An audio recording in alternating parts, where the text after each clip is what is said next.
Hello नमस्कार good morning सुप्रभात मेरे दोस्तों। मैं आपका भाई आपका दोस्त अपने इस YouTube चैनल पर आप सभी का फिर से स्वागत करता हूं और अपने उसी मोटिवेशनल कोट के साथ कि ना रुकूंगा ना झुकूंगा, सिर्फ करके दिखाऊंगा। आज का हमारा ये जो टॉपिक चलने वाला है साथियों, इसके अंदर हम देखेंगे हमारे यूज ऑफ द के जो बचे हुए जो रूल्स हैं, उन रूल्स के अंदर आगे बढ़ेंगे। और इससे पहले सबसे पहले आप सभी लोगों को आज जो दीपावली का हमारा जो हर्षोल्लास के साथ हम पर्व मना रहे हैं, उसकी ढेर सारी शुभकामनाएं। बहुत अच्छे तरीके से आप दीपावली मनाइएगा, बिल्कुल अपनी सुरक्षा के साथ में, ठीक है। और ये जो क्लास है, ये क्लास मैंने आज सुबह के टाइम पे इसीलिए की है कि शाम के समय में आप लोग सभी व्यस्त होंगे पटाखे उड़ाने में, लक्ष्मी माँ की पूजा करने में। बस आशा करते हैं ये देवी माँ, ये लक्ष्मी माँ है, ये आप सभी लोगों पे अपनी कृपा बनाए रखे। अब देखिएगा हमारी जो क्लास है, इस क्लास को अपन आगे बढ़ाते हैं और बहुत अच्छे तरीके से जो इस दा के जो रूल्स हैं, उन रूल्स के बारे में हम जिक्र करते हैं। इससे पहले मैं आप लोगों को 17 रूल्स करवा चुका और उन 17 रूल्स के अंदर ज़्यादातर जो रूल्स थे वो ऐसे रूल्स थे जिनको आप शायद पहली बार यहाँ पे अपने इस चैनल के ऊपर आपने देखा होगा और पहली बार आप लोगों ने उनके बारे में कुछ सीखा होगा। अभी ये जो बचे हुए रूल्स हैं, भी बहुत सारे रूल्स हैं, ख़त्म नहीं हो रहे, बहुत सारे ज़्यादा रूल हैं इसके, तो एक एक करके हम सारे के सारे निपटाने वाले हैं। रूल नंबर 18 के अंदर देखिएगा, ज़्यादा टाइम बर्बाद नहीं करेंगे। रूल नंबर 18 क्या कह रहा है कि सुपरलेटिव डिग्री से पहले किसका यूज होता है? दा का। अब आप कहेंगे सर सुपरलेटिव डिग्री क्या होती है? मैंने आप लोगों को हमारे इस चैनल के ऊपर 3 तरीके की डिग्रियां करवाई थी और इसमें तीसरे टाइप की जो डिग्री थी उसको हमने क्या बोला था? Superlative degree. और इस सुपरलेटिव डिग्री की खास बात क्या होती है? या तो जो वर्ड होता है उस वर्ड के लास्ट में EST लगा हुआ होता है, या फिर कोई ऐसा वर्ड जिसके लास्ट में EST ना लग सके तो उससे पहले क्या लगा हुआ होगा? मोस्ट। उसको हम क्या बोलते हैं? सुपरलेटिव डिग्री कहते हैं। और सुपरलेटिव डिग्री के पहले हमेशा किसका यूज किया जाता है? दा का यूज किया जाता है। द टॉलेस्ट मैन यानी सबसे लंबा आदमी, द फास्टेस्ट ट्रेन यानी कि सबसे तेज चलने वाली गाड़ी, द मोस्ट हैंडसम बॉय सबसे सुंदर लड़का। तो यहाँ पे हमने क्या काम में लिया है? दा को काम में लिया है। क्यों? क्योंकि यहाँ पे जो डिग्री है, डिग्री कैसी है मेरी? सुपरलेटिव डिग्री है। नेक्स्ट देखिएगा, मोस्ट ऑफ के बाद जब भी किसी सेंटेंस के अंदर मोस्ट ऑफ लिखा हुआ आ जाए तो उसके बाद हमेशा क्या काम में लिया जाता है? दा को काम में लिया जाता है। जैसे यहाँ पे देखिएगा, मोस्ट ऑफ द गर्ल्स, आगे मतलब सेंटेंस जो भी आप बनाओ कोई दिक्कत नहीं है, मैंने सेंटेंस बना के दे दिया।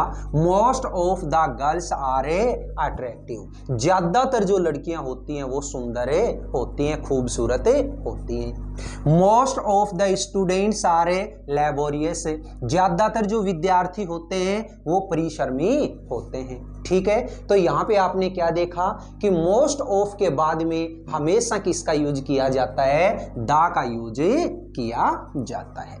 नेक्स्ट देखिएगा, रूल नंबर 20 क्या कहता है? ऑर्डिनल एडजेक्टिव के पहले। अब सबसे पहली बात ये आई कि सर ये ऑर्डिनल एडजेक्टिव क्या होते हैं? कभी भी आप किसी सेंटेंस के अंदर यूज में लेते हैं, जैसे first, second, third, fourth, fifth, है ना, लास्ट, नेक्स्ट, ऐसे वाले जो वर्ड होते हैं इनको हम क्या बोलते हैं? Ordinal adjective. और ऑर्डिनल एडजेक्टिव जब भी कहीं काम में लिए जाते हैं तो उससे पहले हमेशा किसको काम में लिया जाता है? दा को। जैसे the first, the second, the third, the fourth, the fifth, है ना, द नेक्स्ट, द लास्ट, इस तरीके के जो वर्ड होते हैं इनको हम बोलते हैं ऑर्डिनल एडजेक्टिव। और इन ऑर्डिनल एडजेक्टिव से पहले हमेशा किसको काम में लिया जाता है? दा को काम में लिया जाता है। आगे देखिएगा, यहाँ पे एक नोट लगा के दे दिया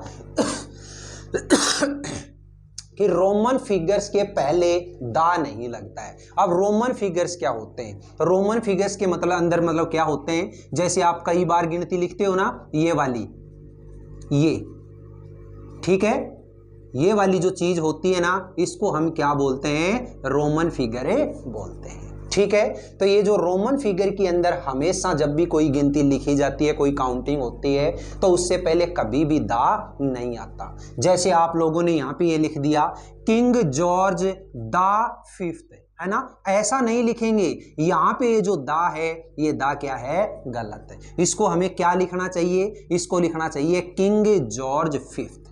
आगे समझ में, किंग जॉर्ज फिफ्थ, है ना। कई बार आप मतलब लिखते हुए देखे होगा, जैसे मैंने ये लिखा अकबर सेकंड, है ना। कभी भी ऐसा नहीं देखा होगा कि अकबर द सेकंड, ऐसा नहीं होता, अकबर सेकंड। ठीक है, इस तरीके से आगे देखिएगा क्या कहता है, नेक्स्ट या लास्ट। और इस नेक्स्ट या लास्ट अगर अकेला काम में आता है नेक्स्ट या लास्ट, तो इससे पहले क्या लगना चाहिए, हमेशा दा लगना चाहिए। लेकिन आगे क्या लिख दिया कि नेक्स्ट या लास्ट के बाद में क्या जुड़ा हुआ हो, कोई time expressing word. Time expressing word का मतलब क्या है, जिससे किसी टाइम का पता चलता है। तो ये टाइम एक्सप्रेसिंग वर्ड कौन से होते हैं, जैसे week, month, year, day, night, morning, evening, Monday, Tuesday. Monday Tuesday मतलब आगे जितने भी बार बच गए वो, जनवरी, फरवरी, आगे मतलब मार्च, अप्रैल जो भी हैं वो, इनको हम क्या बोलते हैं, टाइम एक्सप्रेसिंग वर्ड बोलते हैं। और इन टाइम एक्सप्रेसिंग वर्ड के पहले अगर नेक्स्ट और लास्ट लगा हुआ है, तो इस नेक्स्ट और लास्ट के पहले कभी भी क्या नहीं आता, दा नहीं आता। क्लियर हो गई। आप ऐसा नहीं लिख सकते थे कि जैसे द नेक्स्ट मॉर्निंग, ना, आपको क्या लिखना है, नेक्स्ट मॉर्निंग। आप ऐसा नहीं लिखेंगे द नेक्स्ट मंडे, ना, क्या लिखना है आपको, नेक्स्ट मंडे, है ना। आप ऐसा नहीं लिखोगे द नेक्स्ट वीक, क्या लिखना है आपको, नेक्स्ट वीक। क्लियर हो गई। नेक्स्ट देखिएगा, एट फर्स्ट, एट लास्ट। ये जो दो वर्ड है इनको याद रखना है आपको, at first, at last. At first का मतलब क्या होता है, सबसे पहले, और एट लास्ट सबसे अंत में। का प्रयोग दा के बिना होता है। मतलब जब भी आप एट फर्स्ट और एट लास्ट को काम में लेते हैं, तो इनके बीच में आप यहाँ पे फर्स्ट लास्ट, इनके बीच में यहाँ पे आप क्या नहीं लगाओगे, यहाँ पे दा नहीं लगाओगे। अगर आपने गलती से भी ऐसे लिख दिया एट द फर्स्ट, तो यानी कि सेंटेंस क्या हो गया, गलत। क्या लिखना है आपको, केवल और केवल एट फर्स्ट। ऐसे ही एट द लास्ट लिख दिया तो आप गलत हो गए। आपको क्या लिखना है, एट लास्ट। तो इस तरीके से एट फर्स्ट और एट लास्ट जो होता है, इसके अंदर कभी भी बीच में दा नहीं आता। आप इसके अंदर आप ये मत समझिएगा कि फर्स्ट और लास्ट होते हैं, ये क्या है, ऑर्डिनल एडजेक्टिव है, और ऑर्डिनल एडजेक्टिव से पहले क्या लगता है, दा लगता है। लेकिन आपने क्या लगा दिया, यहाँ पे एट लगा रखा है, इसलिए यहाँ पे दा नहीं लगाओगे। ठीक है। नेक्स्ट देखिएगा, आविष्कार। आविष्कार यानी क्या होते हैं, इन्वेंशन। किसी भी चीज का कोई जो हम आविष्कार करते हैं, जैसे अभी फिलहाल मतलब आप लोगों के सामने कैमरा है, तो यानी कैमरे का आविष्कार किसने किया, मोबाइल का आविष्कार किसने किया, टीवी का आविष्कार किसने किया, इनको हम क्या बोलते हैं, इन्वेंशंस बोलते हैं, यानी आविष्कार बोलते हैं। तो क्या है देखिएगा, आविष्कार की गई वस्तुओं के नाम से पहले क्या लगता है, दा लगता है। तो जैसे यहाँ पे लिखा दा टीवी, आपने देखा टीवी क्या है, एक आविष्कृत की गई चीज है। दा वायरलेस, तो वायरलेस क्या है, एक आविष्कार की गई चीज है। दा टेलीस्कोप, टेलीस्कोप क्या है, एक आविष्कार की गई चीज है। तो इस तरीके से जो भी आविष्कार की गई वस्तुएं होती हैं, चीजें होती हैं, इनके नाम से पहले हमेशा क्या लगता है, दा लगता है। ठीक है। बताइएगा मेरे साथियों, आज की इस क्लास में रूल नंबर 18 से लेकर के रूल नंबर 21 तक मैंने जो करवाया, ये सब कुछ आपके समझ में आया या नहीं आया। ठीक है। तो ये सारी की सारी जो चीज़ें हैं, इनको आप बार बार रिवाइज करिएगा, अपनी कॉपी के अंदर नोट करके रखिएगा, और 2 बार 4 बार अगर उसको रिवाइज आप कर लेंगे, मैं वादे के साथ कह सकता हूँ कि सारे के सारे रूल हैं ये आपके दिमाग में सेट हो जाएंगे। ठीक है। और ये जो दा है, ये वैसे मतलब आपने छोटी क्लास के अंदर बहुत पढ़ा है, लेकिन अभी फिलहाल जो रूल चल रहे हैं, ये रूल ऐसे हैं जो आप पहली बार देख रहे हो। ठीक है। और इसी तरीके से आप लोगों को अपनी तैयारी को धार देनी है। ठीक है। फिर से आप सभी लोगों को दीपावली की ढेर सारी शुभकामनाएं। बिल्कुल अच्छे तरीके से हर्षोल्लास के साथ दीपावली आप मनाइएगा, लेकिन अपनी सुरक्षा के साथ में। अपने को 30 मार का नहीं बनना कि मतलब ये लो पटाखा मैं हाथ पे रख के बजाता हूँ, ऐसा नहीं करना है अपने को। बिल्कुल अपनी सुरक्षा के साथ में दीपावली मनाइएगा।